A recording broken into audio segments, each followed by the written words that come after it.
There she blows, ladies and gentlemen. Aircraft carrier Intrepid that we're going to visit today. And if you see, or if you can't see it, there's actually aircrafts on the aircraft carrier.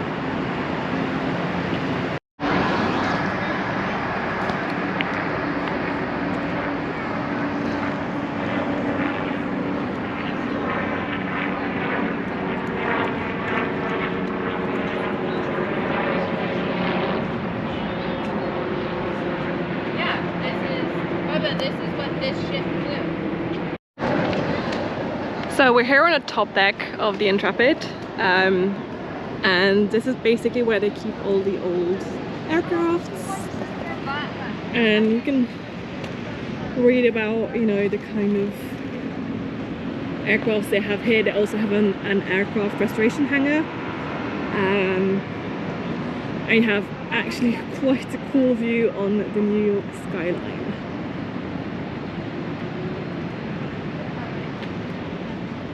There's another skyline.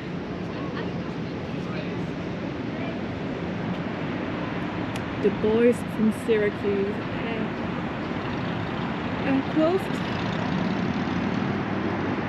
This looks like something out of a movie.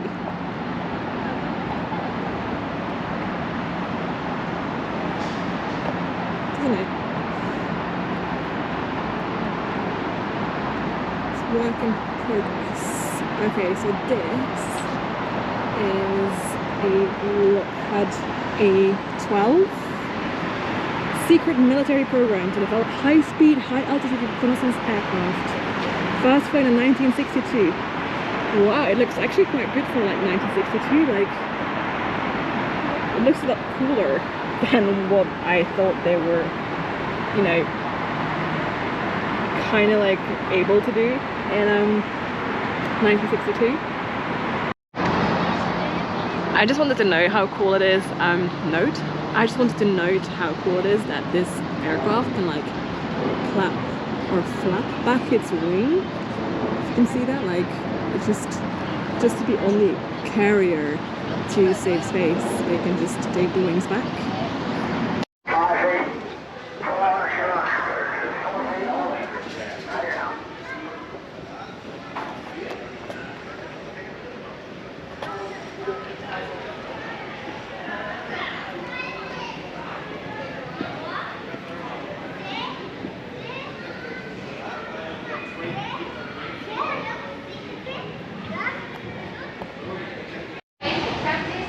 Okay, so this is another part of the museum, and this like literally massive thing under is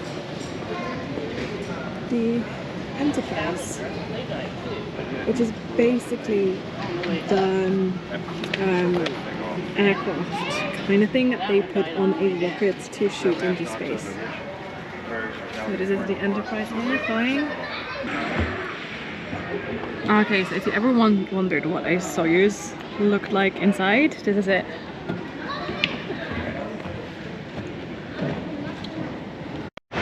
So you might have seen the Intrepid come to the United States because they had it flown on top of another aircraft, and then it was taken through the city to come here to the Intrepid, which is obviously pretty cool. This is literally how enormous it is.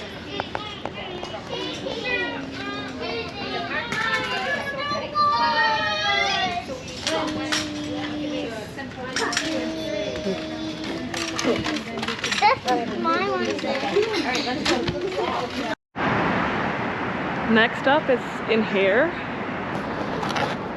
although I'm not sure it can tip that. That was absolutely awesome.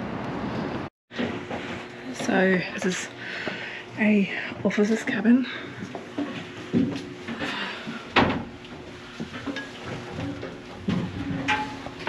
Lots of clothing.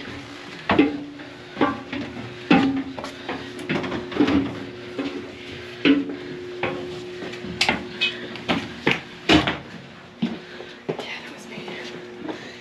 Whew. You go ahead. Thanks.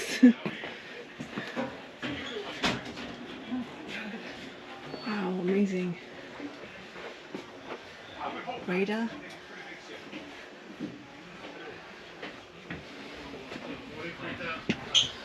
Pretty much just able to just see directly ahead of you. I mean, like, Captain's cabin is obviously a lot better, you can't really see anything below.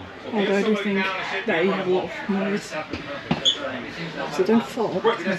If there's somebody directly in front of you, Yeah, so this is where you can kind of see something, because obviously in there it's very hard to see what's in front of you.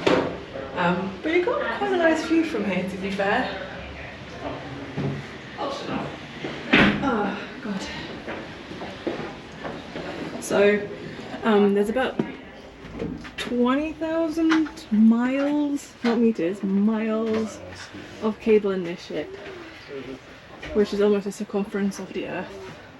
And then the guy said that the ship was started in the 1st of December 1941, and then obviously Pearl Harbor happened, and then the ship had to be built in 17 months. This is amazing. Captain's chair. So this is what a captain was. To see over it. Can you see over? Yeah. I think you can see over it. Now, why do you think there's these Oh yeah. It would need somewhere to go, so you'll see poles all along. If you look right there, they're all along. If there was a humongous storm. Because if water came over, you would need somewhere for it to go.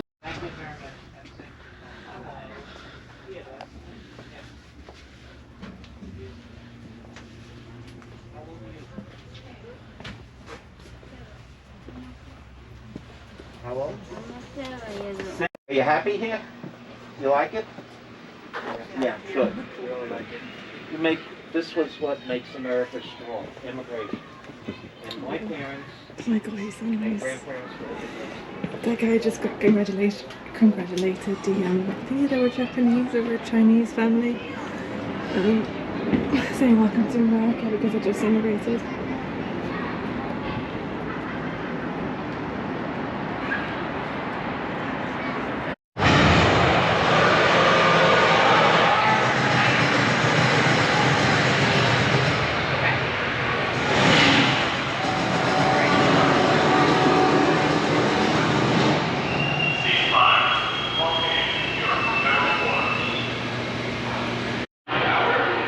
Okay, so I'm now in like kind of like a fake Gemini capsule. They rebuilt it here just to show how little space there is. Look, this is me, these are my legs. There's not a lot of space and you have to like lie down. It's definitely not very comfortable. Oof.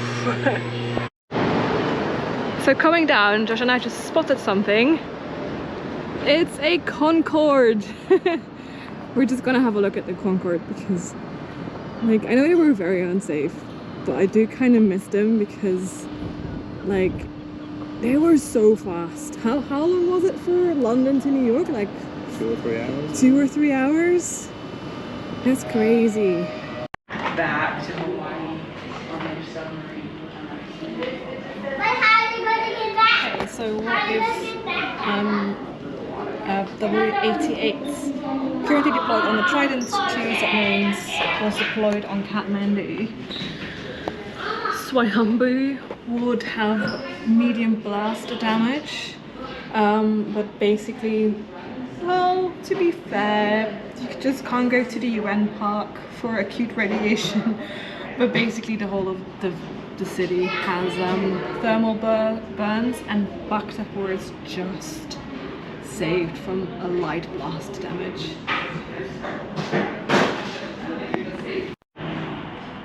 When it comes to nuclear fallout, Langtan National Park is a goner. Far into China, about 680,845 would be dead. And the reason why we're talking about nuclear bombs is because we're just gonna go onto a nuclear submarine that is based here next to the Intrepid. Going on a submarine. Also, look at the sky there. Wow. I think it's gonna rain, guys. Hello. By the time I'm finished, you'll be ready to enter the submarine. Growlers served the U.S. Navy from 1950. So my best friend in Antwerp, she used to be together with a guy who was with the Dutch Navy, and he was a submariner. How do you imagine that he lived in a place like this? Like, 'cause he would be gone for like 3 months on end, all over the world. He couldn't really talk about what he did with her or stuff like that, but yeah, it's really interesting. Look how small these spaces are. Two something. I think I had more space than this thing. Okay, We're on our way, sweetie. We're on our way out. That look like your bathroom? Go see the bathroom. That's the luxury one. Okay. Toilet. Look at Millie. She went right through the hatch. And then the officer's shower. Look at this. Missile checkout guidance center. Another bedroom. It's very much like a shower we have in the car as well. Okay. Other Just look. This is girls. This is pantry. You think you and your sisters could share a room like this? Yeah. This is the bedroom for And three. then this is Three a daddy size. bedroom You get the top one. with safes and lots of storing, because obviously like you need something to you need to be able to store something quite safely when on a This is submarine. the guys. This is the commanding officer. So like the leader. An officer's stateroom, so this was not for the like normal guys. This was actually for people who. Oh, they also had sanitizers in that age. Look, this is the pantry. Officer's stateroom, so this was for the officer. And this is where they can sit and wash their faces. Commanding officer stateroom. So he luckily had a scene on his own. And I think, from what I can see, is that the bed actually goes up so that you have like kind of like a sofa there. And then these are CPO quarters. So this is what a normal man would sleep. Obviously, no sofas. Let's have a look. So I think it's 1, 2, 3, 4, 5, 6, 7 people in one room, and then they had like a little place there to sit. An office. Oh god. Do not bang my head. Hello. Hi. Oh, you're quite a nice one. Hi. Yes? You want to look down? And this is all the radios. Oh, I guess that's a periscope. Any questions? Not at the moment, no. Okay. It's really cool. Glad you like it. Yeah.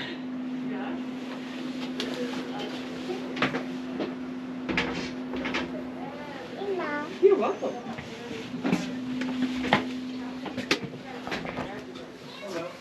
Sonar room. Yeah. I think that Josh is struggling a bit because he's too tall to get through the hatches. Radio room. So we've got a sonar room, a radio room, opposite each other. Okay. So they can communicate. Scullery. Okay. So this is where you do scullery, where you wash everything, where you do your dishes, and this is going to be where you cook. So these were the plates. These are very hot plates where you cook everything on. Look there at the tin opener for the massive tins. Scouring powder. No idea what scouring powder is. But I guess it has something to do with like cleaning stuff. Obviously hot water. And I love how all the cruise mess has like backgammon and chess mats on there. And then normal cruise quarters. So 1, 2, 3, 4 on each side, so that's 8, 16, 24, 25, and then down here there's even more. And there were up to 80 people, up to 80 to 100 people on this submarine. Oh my god. So the That must have been very full. Just a bathroom with toilets. Can't really see the toilets. Ah, toilets here. They really didn't have a lot of like privacy. Like, what if you had like, you ate like a bad sandwich or something and you just needed some privacy? I don't know. Distillers. So distillation system. Produced fresh water by boiling seawater to remove the salts. Distilled water was an important component of the submarine's batteries and was also used to cool the diesel engines for the crew. Fresh water was essential for cooking and washing because obviously you can't really drink fresh water either. Salt water, sorry, because it makes you really sick. There's Josh. How are you doing, Josh? It's really cool, isn't it? Yeah, I think it's amazing.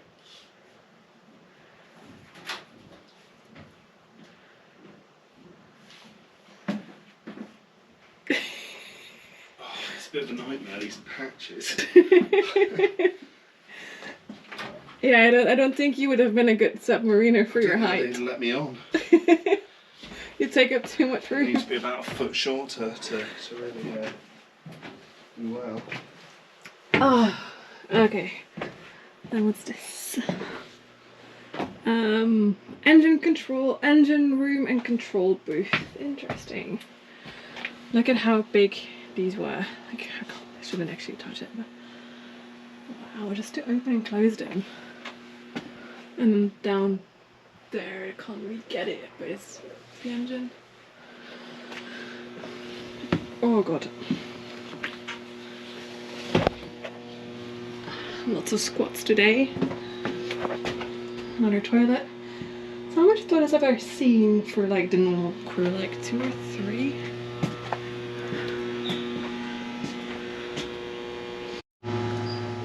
I don't know if you can hear this, but I can actually hear the water. And like the submarine's going like this.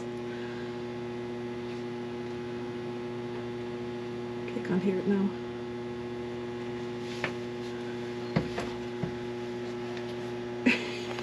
Poor Josh. It's alright.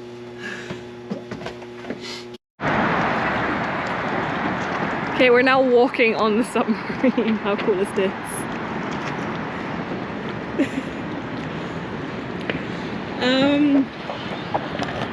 Okay, so some questions answered. There's 5 toilets on the ship for about 100 people. And they basically worked and slept in shifts, which meant that, you know, it was better. Like there were less people per toilet. Basically, you didn't have to share the toilet with 20 other people. What if you had a bad tummy? Well, they said, well, the food was chosen for that kind of thing, like food that wouldn't give you a bad tummy. And if something was wrong with the food, and the problem was that everyone else in the ship would have that problem with you, so you just had to do your stuff and get out because there was a line. So I don't think I could have been on that boat because the beds are too small, because I like my comfort, and you know, because I like a good toilet.